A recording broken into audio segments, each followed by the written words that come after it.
إن الحمد لله نحمده ونستعينه ونستغفره ونعوذ بالله من شرور أنفسنا ومن سيئات أعمالنا.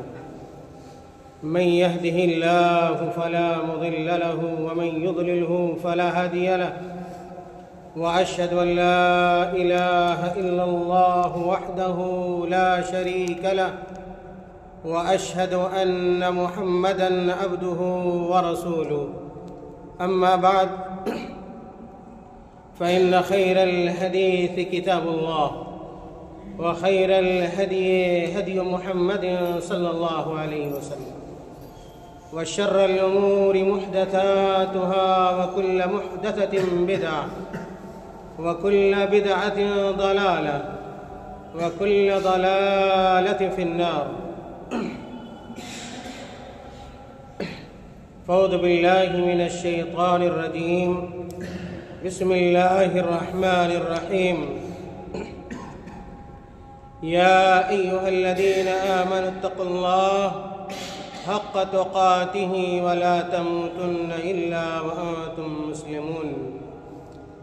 يا أيها الناس اتقوا ربكم الذي خلقكم من نفس واحدة، وخلق منها زوجها، وبث منهما رجالا كثيرا ونساء، واتقوا الله الذي تساءلون به والأرحام، إن الله كان عليكم رقيبا. يا أيها الذين آمنوا اتقوا الله وقولوا قولا سديدا يصلح لكم أعمالكم ويغفر لكم ذنوبكم، ومن يطع الله ورسوله فقد فاز فوزا عظيما. وقال تعالى في مقام آخر: إنما يؤمن بآياتنا الذين إذا ذكروا بها خروا سجدا وسبحوا بحمد ربهم وهم لا يستكبرون. تتجافى جنوبهم عن المضاجع يدعون ربهم خوفا وطمعا ومما رزقناهم ينفقون. علماء کرام، اساتذہ جامعہ اور جامعہ امام ابن تیمیہ کے لال و گوہر اور عزیز طلباء، میں نے آپ حضرات کے سامنے خطبہ مسنونہ کے بعد قرآن مقدس سے سورہ سجدہ کی 2 آیتیں تلاوت کی ہیں۔ ان دونوں آیتوں میں رب ذوالجلال نے، خالق ارض و سما نے، دنیا کے تمام مومنوں کو، تمام مسلمانوں کو عمل کی طرف اور اعمال صالحہ کی انجام دہی پر ابھارا ہے اور اپنی زندگی میں اعمال کو داخل کرنے کا حکم عطا کیا ہے۔ میرے بھائیوں،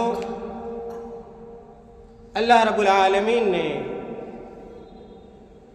ارشاد فرمایا: انما یؤمن بآیاتنا، کہ ہماری آیتوں، ہماری نشانیوں اور ہماری نازل کردہ کتاب پر وہ لوگ ایمان لاتے ہیں، اس کی تصدیق کرتے ہیں اور ان آیتوں سے فائدہ اٹھاتے ہیں۔ الذین اذا ذکروا بہا، جب ان آیتوں کے ذریعے انہیں نصیحت کی جاتی ہے، انہیں سمجھایا اور بجھایا جاتا ہے، خروا سجدا، تو اللہ رب العالمین کے ڈر اور خوف کی وجہ سے اور اس کی سطوت کی وجہ سے وہ لوگ سجدوں میں گر پڑتے ہیں۔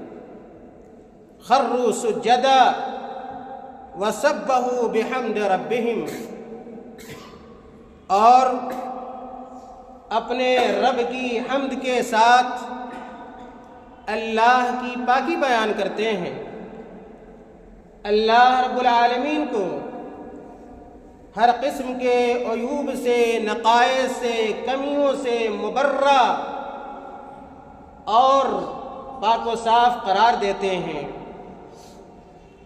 وَهُمْ لَا يَسْتَكْبِرُونَ، اور اللہ کی کتاب پر ایمان رکھنے والے لوگ، اس کی تصدیق کرنے والے لوگ اور اس کو اپنی زندگی میں داخل کرنے والے لوگ کسی طرح کا تکبر نہیں کرتے، ان کے اندر غرور نہیں پایا جاتا ہے، ان کے اندر بڑپن کی صفت نہیں ہوتی ہے۔ عزیز طلباء، اس آیت میں اللہ رب العالمین نے ہمیں اور آپ کو اس بات پر آمادہ کیا کہ ہم اللہ رب العالمین کی نصیحت اور اس کی کتاب سے مستفید ہوں۔ مزید اللہ تعالیٰ نے اہل ایمان کے اوصاف کو بیان کیا اور کہا کہ اہل ایمان وہ ہوتے ہیں تتجافى جنوبهم عن المضاجع، جن کی کروٹیں بستروں سے الگ ہوتی ہیں، اور يدعون ربهم خوفا وطمعا، اللہ رب العالمین کو پکارتے ہیں اور ان کے اندر خوف بھی پایا جاتا ہے، ان کے اندر اللہ رب العالمین کی نعمتوں کی لالچ اور حرص بھی ہوا کرتی ہے۔ ایسا نہیں کہ صرف خوف ہی پایا جائے یا یہ کہ صرف اللہ رب العالمین سے امید ہی ہو، نہیں، ایک مومن اور مسلمان کی زندگی دونوں کے مابین ہوتی ہے، خوف اور رجا کے مابین ہوتی ہے۔ جس طرح ایک مسلمان اللہ کے عذاب اور اس کے عقاب سے ڈرتا ہے، اسی طرح اللہ رب العالمین کے انعام، اس کے اکرام اور اس کی نوازش پر اس کا ایمان ہوتا ہے، اور اس کے دل میں اللہ رب العالمین کی بنائی اور بسائی ہوئی جنت کی امیدیں ہوتی ہیں۔ اللہ تعالیٰ نے کہا تتجافى جنوبهم عن المضاجع يدعون ربهم خوفا وطمعا ومما رزقناهم ينفقون، اور جو کچھ ہم نے اپنے مومن بندوں کو دیا ہے ان چیزوں میں سے وہ اللہ کے راستے میں خرچ کرتے ہیں۔ عزیز طلباء، قرآن کریم کی اس دوسری آیت سے ہمیں یہ پتہ چلتا ہے کہ ہماری زندگی کا ہر حصہ یا کہ تمام لمحات صرف سونے کے لیے نہیں ہونے چاہیے۔ رات جس طرح اللہ تعالیٰ نے سونے کے لیے رکھی ہے، اسی طرح ایک مومن شخص، مومن آدمی راتوں میں اللہ کو یاد کرتا ہے، اللہ کی بندگی کرتا ہے، شب گزاری کرتا ہے، فرائض کا اہتمام تو کرتا ہی ہے، کسی مسلمان کے حوالے سے، کسی مومن کے حوالے سے یہ سوچا نہیں جا سکتا اور یہ گمان نہیں کیا جا سکتا کہ وہ فرائض کا تارک ہوگا، 5 وقتہ کا تارک ہو سکتا ہے۔ اللہ تعالیٰ نے کہا تتجافا جنوبہم عن المضاجع، ایک مومن جب راتوں میں سوتا ہے اپنا پہلو کو بدلتا رہتا ہے، کروٹوں کو بدلتا رہتا ہے، تہجد کا اہتمام کرتا ہے، نوافل کا اہتمام کرتا ہے، اللہ کے سامنے گریہ وزاری کرتا ہے، اپنے ہاتھوں کو پھیلاتا ہے اور راتوں کو مانگتا ہے۔ یہ مومنوں کے اوصاف ہیں۔ عزیز طلبہ، اس سے ہمیں یہ سمجھنا چاہیے کہ جو یہ عبادت گزاری ہے، یہ عبادت گزاری ہم لوگوں کے اندر بھی آنی چاہیے، طلبہ اور علماء کے اندر بھی عبادت کا یہی ذوق پایا جائے، یہی شوق پایا جائے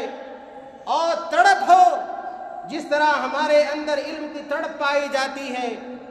اور علم کیا کی خواہش ہوتی ہے، اس کی تمنا ہوتی ہے، اس کے لیے تب و دو کرتے ہیں۔ یاد رکھیے کہ اس سے کہیں زیادہ ہمارے اندر عمل کا شوق پایا جانا چاہیے، عبادت کا شوق پایا جانا چاہیے۔ آج بہت سارے لوگوں نے یہ سمجھ لیا ہے کہ کتابوں کا محض حفظ کر لینا، کتابوں کو پڑھ لینا، مطالعہ کر لینا، یہی علم ہے۔ میرے بھائی، اس میں کوئی شک نہیں کہ حفظ کرنا بھی خیر کا عمل ہے اور اس میں خیر ہے، پڑھنا اس کے اندر بھی خیر ہے، مطالعہ کرنا اس کے اندر بھی خیر ہے، لیکن علم کا حقیقی مقصد یاد رکھیے آپ، وہ عمل ہے، اور علم پر عمل پیرا ہونا یہ بھی علم ہے۔ علم پر عمل پیرا ہونا یہ بھی علم ہے۔ اور آپ اسلاف کی تاریخ پڑھیے گا اور آپ سنتے رہتے ہیں،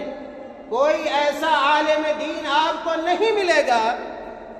آپ علماء کی تاریخ کو پڑھ جائیں، سیرت کو پڑھ جائیں، سوانح کو پڑھ جائیں، جو محض عالم ہو اور عمل اس کی زندگی کے اندر موجود نہ ہو۔ جتنے بھی ہمارے علماء ہوئے ہیں وہ علماء ربانی تھے اور عالم با عمل تھے۔ میرے بھائیوں، اس لیے اپنی زندگی کے اندر ہم اور آپ عمل کو داخل کریں۔ صرف کتابوں کو رٹ لینا اور پڑھ لینا یہ کمال نہیں ہے، کمال یہ ہے اور علم کا جمال یہ ہے کہ آپ جس طرح قرآن کو پڑھیں، اس کی آیتوں کو تلاوت کریں، جس طرح حدیثوں کو پڑھیں، اسی طرح آپ ان قرآن کریم کی آیتوں پر عمل بھی پیرا ہوں، اپنی زندگی کو قرآن کے مطابق گزاریں، اپنی زندگی کو اللہ کے رسول صلی اللہ علیہ وسلم کی حدیثوں کے مطابق گزاریں، تب جا کر یہ علم آپ کے لیے مفید ثابت ہو سکتا ہے۔ ورنہ یاد رکھیے کہ اگر آپ عمل میں کوتاہ ہیں، عمل میں پیچھے ہیں، تو آپ کے لیے علم وبال جان ہے۔ آپ دیکھیں رسول اللہ صلی اللہ علیہ وسلم کی زندگی، نبی ہیں، رسول ہیں، اس کے باوجود اللہ کے نبی صلی اللہ علیہ وسلم کی عبادت کا حال کیا تھا؟ اما عائشہ صدیقہ کائنات رضی اللہ تعالی عنہ، اسی طرح دوسرے صحابہ کرام نے بیان فرمایا ہے، قام النبی صلی اللہ علیہ وسلم حتی تورمت قدماہ، اللہ کے نبی صلی اللہ علیہ وسلم نماز کے لیے کھڑے ہوتے، اللہ کے نبی صلی اللہ علیہ وسلم اتنا لمبا قیام کرتے، اتنی لمبی نماز پڑھتے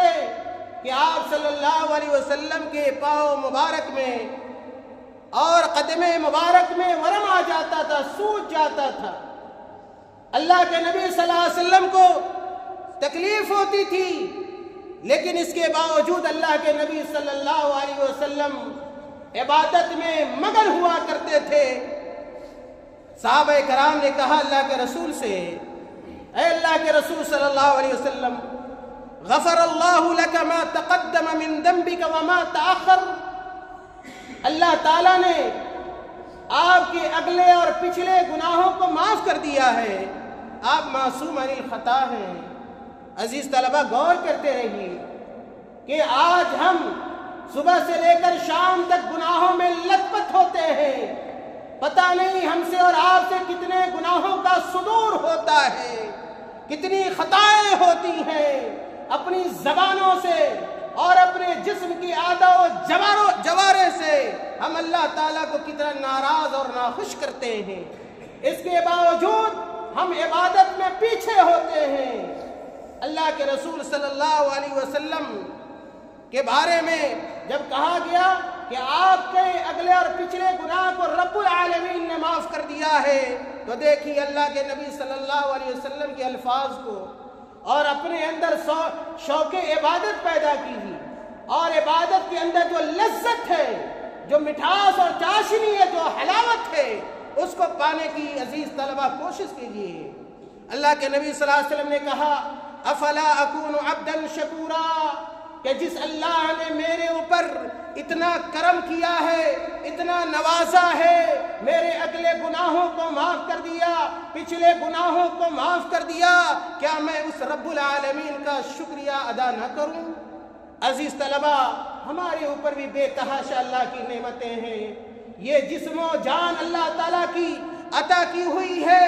یہ سننے اور دیکھنے کی صلاحیت، یہ چلنے کی صلاحیت، یہ بولنے کی صلاحیت، یہ چھونے کی صلاحیت، یہ ساری صلاحیتیں اور ساری نعمتیں اللہ تعالیٰ نے ہمیں عطا کی ہیں۔ اس کے باوجود ہم اور آپ اللہ تعالیٰ کی عبادت سے غافل ہوتے ہیں اور شیطان کے دھوکے میں ہوتے ہیں۔ شیطان یہ چاہتا ہے کہ اللہ کا یہ بندہ اللہ کی عبادت سے دور رہ جائے، نماز سے دور رہ جائے، قرآن و حدیث سے دور رہ جائے، توحید سے دور رہ جائے اور دیگر اعمال صالحہ سے دور رہ جائے، اور ایک جو حقیقی مومن ہوتا ہے، مسلمان ہوتا ہے، کبھی اپنے اوپر شیطان کو حاوی نہیں ہونے دیتا، شیطان کو غالب نہیں ہونے دیتا، شیطان کا مقابلہ کرتا ہے، اللہ کی کتاب سے کرتا ہے، شیطان کا مقابلہ کرتا ہے، اللہ کے رسول صلی اللہ علیہ وسلم کی سنتوں سے مقابلہ کرتا ہے۔ عزیز طلبہ، آپ دیکھیں عمر بن خطاب رضی اللہ تعالیٰ عنہ، اور اس سے قبل جو حدیث ہم نے سنائی ہے صحیح بخاری کی تھی، اور اس کے راوی مغیرہ بن شعبہ رضی اللہ تعالیٰ عنہ تھے۔ امام مالک رحمہ اللہ نے موطا امام مالک کے اندر بیان فرمایا ہے، حدیث نمبر 6 ہے کہ ان عمر بن الخطاب كتب الى مالہ، کہ عمر بن خطاب رضی اللہ تعالیٰ عنہ نے اپنے گورنروں کو لکھا۔ عمر بن خطاب جو خلیفہ راشد ہیں، اسلام کے دوسرے خلیفہ ہیں اور جلیل القدر صحابی ہیں، جرنیل ہیں، سپاہی ہیں، اللہ کے رسول کے صحابی ہیں۔ اللہ کے یہ عمر بن خطاب رضی اللہ تعالیٰ عنہ نے اپنے عہد خلافت میں اپنے گورنروں کو لکھا اور کہا کہ ان اہم امرکم عندی الصلاۃ، ان اہم امرکم عندی الصلاۃ، کہ تمہارے معاملات میں سے میرے نزدیک سب سے اہم ترین معاملہ نماز کا ہے۔ یہ عمر بن خطاب رضی اللہ تعالیٰ عنہ کہہ رہے ہیں، اپنے گورنروں کو لکھ رہے ہیں کہ یاد رکھنا تمہارے پاس بہت سارے معاملات ہیں اسلام کے دین کے، لیکن سب سے اہم ترین جو معاملہ میرے نزدیک ہے وہ نماز کا معاملہ ہے۔ من حفظها وحافظ عليها حفظ دینہ، کہا عمر بن خطاب رضی اللہ تعالیٰ عنہ نے اس تحریر میں لکھا کہ جس نے نماز کی حفاظت کی اور نماز پر محافظت اور مداومت برتی، نماز کو اس کے شروط کے ساتھ پڑھا، رکوع اس طرح کیا جس طرح اللہ کے نبی نے کیا، سجدہ اس طرح کیا جس طرح اللہ کے نبی نے کیا، قیام اس طرح کیا جس طرح اللہ کے نبی نے کیا، طہارت اس طرح حاصل کی جس طرح طرح اللہ کے رسول صلی اللہ علیہ وسلم نے حاصل کی. کہا کہ اگر کوئی اس طرح نماز پڑھتا ہے, نماز کی محافظت کرتا ہے, حافظ دینہ, گویا اس نے اپنے دین کی حفاظت کر لی. نماز کی حفاظت کو عمر بن خطاب رضی اللہ تعالیٰ عنہ نے دین کی حفاظت سے تعبیر کیا اور کہا وَمَن ضَيَّعَهَا فَهُوَ لِمَا سِوَاهَا أَضْيَعُ,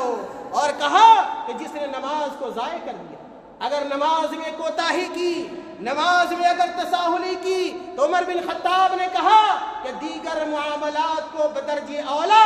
ایسا انسان ضائع اور برباد کرنے والا ہوگا. یہ موطا امام مالک کی روایت ہے. عزیز طلبہ, عبداللہ ابن مسعود رضی اللہ تعالیٰ عنہ, عبداللہ ابن مسعود رضی اللہ تعالیٰ عنہ کہتے ہیں وَلَقَدْ رَأَيْتُنَا وَمَا يَتَخَلَّفُ عَنْهَا إِلَّا مُنَافِقٌ مَعْلُومُ النِّفَاقِ. کہتے ہیں عبداللہ ابن مسعود رضی اللہ تعالیٰ عنہ کہ ہم لوگ اللہ کے رسول صلی اللہ علیہ وسلم کے زمانے میں دیکھتے تھے کہ نماز سے کوئی آدمی پیچھے نہیں رہتا تھا, نماز سے کوئی متخلف نہیں ہوتا تھا, اور نماز سے اگر کوئی متخلف ہوتا تھا, پیچھے رہتا تھا, تو وہ منافق ہوتا تھا. عزیز طلبہ, یہ عام لوگوں کی بات بیان کی جا رہی ہے. عام لوگوں سے متعلق ایک عالم دین, ایک طالب علم نماز کو چھوڑنے والا ہو, نماز سے غافل ہو, اللہ کی عبادت سے غافل ہو, یہ سوچا بھی اور تصور بھی نہیں کیا جا سکتا. عمر بن خطاب, عبداللہ ابن مسعود نے کہا وَلَقَدْ رَأَيْتُنَا وَمَا يَتَخَلَّفُ عَنْهَا إِلَّا مُنَافِقٌ مَعْلُومُ النِّفَاقِ, جس کا نفاق پتہ ہوتا, معلوم ہوتا, ایسا آدمی ہی نماز سے پیچھے رہتا تھا, بقیہ کوئی دوسرا شخص نماز سے پیچھے نہیں رہتا تھا. وَلَقَدْ كَانَ الرَّجُلُ يُؤْتَى بِهِ يُحَادَى بَيْنَ الرَّجُلَيْنِ, اللہ کے نبی صلی اللہ علیہ وسلم کے زمانے میں ایسا کمزور انسان بھی باجماعت نماز کے لیے مسجد آتا تھا, جس کے اندر چلنے کی صلاحیت نہیں ہوتی تھی, اپنا قدم اٹھا نہیں سکتا تھا, اپنے سہارے مسجد نہیں پہنچ سکتا تھا, لیکن صحابہ کرام کہتے ہیں کہ ایسا شخص بھی دو آدمی کے سہارے مسجد آتا تھا, دو آدمی کے کاندھے پہ ہاتھ رکھ کر مسجد پہنچتا تھا اور باجماعت نماز ادا کرتا تھا. کہتے ہیں وَلَقَدْ كَانَ الرَّجُلُ يُؤْتَى بِهِ يُحَادَى بَيْنَ الرَّجُلَيْنِ حَتَّى يُقَامَ فِي الصَّفِّ, اور اس کو دو صف کے مابین اس کمزور انسان کو کھڑا کر دیا جاتا تھا. عزیز طلبہ, صحیح مسلم کی روایت ہے, امام مسلم رحمۃ اللہ علیہ نے اس حدیث کو کتاب المساجد کے اندر بیان کیا ہے. اہل علم کے بہت سارے اقوال, سلف کے اقوال ہیں, جن اقوال سے ہمیں یہ پتہ چلتا ہے کہ ہمارے علماء کس قدر عبادت میں آگے تھے, پیش تھے. جس طرح ہمارے علماء, ہمارے اسلاف کرام علم کے پہاڑ تھے, جبل العلم تھے, اسی طرح عمل کے معاملے میں بھی ہمارے علماء کرام کا, ہمارے اسلاف کرام کا کوئی مد مقابل اور کوئی نظیر اور کوئی مثال نہیں. ابراہیم النخعی اور وکیع بن الجراح رحمہم اللہ کہتے ہیں کہ اذا رأيت الرجل يتهاون بالتكبيرة الأولى فاغسل يدك منه. کہتے ہیں ابراہیم النخعی اور وکیع بن الجراح رحمہ اللہ کہ اگر تم کسی ایسے آدمی کو دیکھو کہ وہ تکبیر اولا سے سستی کر رہا ہے, تکبیر اولا, تکبیر تحریمہ سے وہ پیچھے رہنے کی کوشش کر رہا ہے, سستی پائی جا رہی, کاہلی پائی جا رہی ہے, تو کہا کہ فَغْسِلْ يَدَكَ مِنْهُ, تو ایسے آدمی سے آپ اپنا ہاتھ دھو لیں. بہت زیادہ خیر کی امید اور خیر کی توقع ایسے انسان سے نہیں کرنی چاہیے جو تکبیر تحریمہ کو نہ پا سکے. عزیز طلبہ, اسی طرح ابو العالیہ رحمہ اللہ کہتے ہیں كُنَّا نَاتِي الرَّجُلِ لِنَأْخُذَ عَنْهُ فَنَنْظُرُ إِذَا صَلَّى. ابو العالیہ رحمہ اللہ کہتے ہیں کہ جب ہم کسی سے علم حاصل کرنے آتے تھے تو پہلے ہم دیکھتے تھے کہ وہ آدمی نماز کیسے پڑھ رہا ہے, اس کی نماز کی حالت کیا ہے, کیفیت کیا ہے, نماز کو صحیح ڈھنگ سے پڑھ رہا ہے یا نہیں پڑھ رہا ہے. جب ہم لوگ دیکھ لیتے کہ وہ نماز کو اچھے انداز میں پڑھ رہا ہے، سنت کے مطابق پڑھ رہا ہے، وقت پہ پڑھ رہا ہے، تو ہم لوگ اس کے پاس بیٹھتے، اس سے علم حاصل کرتے۔ اور اگر ہم لوگ اس کو نماز میں کوتاہ پاتے، نماز سے غافل پاتے، نماز میں لاپرواہی کرنے والا پاتے، تو ہم لوگ اس سے علم حاصل نہیں کرتے تھے۔ آخری قول، وقت ہو گیا ہے، بہت سارے اقوال ہیں میرے پاس۔ آخری قول میں آپ کے سامنے ذکر کرتا ہوں۔ سعید بن عبد العزیز رحمہ اللہ کہتے ہیں، وَكَانَ سعید بن عبد العزیز رحمہ اللہ اِذَا فَاتَتْهُ صَلَاةُ الْجَمَاعَةِ بَكَى۔ کہتے ہیں یہ سعید بن عبد العزیز رحمہ اللہ جب ان سے جماعت کی نماز چھوٹ جاتی تھی، دیکھیے محاسبہ کی، یہ سارے اقوال صرف سننے کے لیے نہیں ہیں، بلکہ یہ اقوال اپنے اندر احساس کو جگانے کے لیے ہے۔ ہمارے اندر، آپ کے اندر جو لاپرواہی پائی جاتی ہے، بے اعتنائی پائی جاتی ہے عبادت کے حوالے سے، ان لاپرواہی کو اور اس بے اعتنائی کو ختم کرنے کی ضرورت ہے، اور عالم با عمل بننے کی ضرورت ہے۔ اپنے آپ کو عبادت سے قریب کرنے کی ضرورت ہے، مساجد سے قریب کرنے کی ضرورت ہے، اللہ کی کتاب سے قریب کرنے کی ضرورت ہے، جناب محمد رسول اللہ صلی اللہ علیہ وسلم کی فرمودات سے اور حدیثوں سے قریب کرنے کی ضرورت ہے۔ اس لیے کہ یہی کامیابی کا راستہ ہے، یاد کر لیجیے۔ محض کتابوں کا پڑھ لینا کمال نہیں ہے، بلکہ کمال یہ ہے، میں نے کہا کہ آپ کا عمل بھی آپ پڑھی گئی کتابوں کے مطابق ہو، اللہ کی کتاب قرآن مجید کے مطابق ہو، اللہ کے رسول صلی اللہ علیہ وسلم کی حدیثوں کے مطابق ہو۔ اگر ایسا علم آپ کا ہے تو آپ کو یہ علم مبارک ہو، لیکن اگر آپ کے اندر اس کے برعکس ہے، عمل پایا جاتا ہے، تو پھر ہمیں اور آپ کو محاسبہ کرنے کی ضرورت ہے۔ تو سعید بن عبد العزیز رحمہ اللہ جب جماعت کی نماز چھوٹ جاتی تھی تو بکا، رونے لگتے۔ اور آج دیکھیں ہم لوگ کبھی کبھار خوش ہوتے ہیں، ہم نے فلاں کو دھوکہ دے دیا، چلاں کو دھوکہ دے دیا۔ میرے بھائی یاد رکھیے کہ آپ کسی کو دھوکہ نہیں دیتے سوائے اپنے نفس کو۔ آپ اپنے نفس کو دھوکہ دیتے، اپنے آپ کو دھوکہ دیتے ہیں۔ نماز پڑھیں گے آپ کو فائدہ ہوگا، اور نماز نہیں پڑھیں گے آپ کو نقصان ہوگا، اور یہ عالم کے شایان شان نہیں ہے، طالب کے شایان شان نہیں ہے، چاہے وہ جہاں کا طالب علم ہو، دنیا کے جس حصے اور گوشے میں رہتا ہو۔ جائے کہ ایک عام مسلمان، ایک خاص طور سے طلبہ اللہ کی عبادت میں ہمیشہ آگے رہتے ہیں، پیش ہوتے ہیں۔ اسی طرح بہت سارے اقوال ہیں میرے بھائیوں۔ کہنے کا مقصد بس یہ ہے کہ ہمارے اندر جو بے راہ روی پائی جاتی ہے، ہمارے اندر جو کمیاں اور کوتاہیاں پائی جاتی ہیں، خاص طور سے اعمال اور عمل سے متعلق، ان کوتاہیوں کو دور کرنے کی ضرورت ہے، اپنا محاسبہ کرنے کی ضرورت ہے، اور عالم با عمل بننے کی ضرورت ہے۔ اور اسی کا حکم اللہ تعالیٰ نے قرآن میں ہمیں دیا ہے، اللہ کے رسول صلی اللہ علیہ وسلم نے اپنی حدیثوں میں ہمیں دیا ہے، اور ایسے لوگوں ہی کو علماء ربانیین کہتے ہیں، اور ہمیں عالم ربانی ہی بننا چاہیے اور طالب ربانی ہی بننا چاہیے۔ اللہ تعالیٰ سے دعا ہے کہ اللہ تعالیٰ ہمیں اور آپ کو کہنے سننے سے زیادہ عمل کرنے کی توفیق عطا فرمائے۔ اللہ تعالیٰ ہماری عملی کوتاہیوں پر سے صرف نظر فرمائے، اور ہماری صحیح رہنمائی فرمائے، کتاب و سنت پر عمل کرنے کی توفیق عطا فرما دے۔ آمین۔ وآخر دعوانا الحمدللہ رب العالمین۔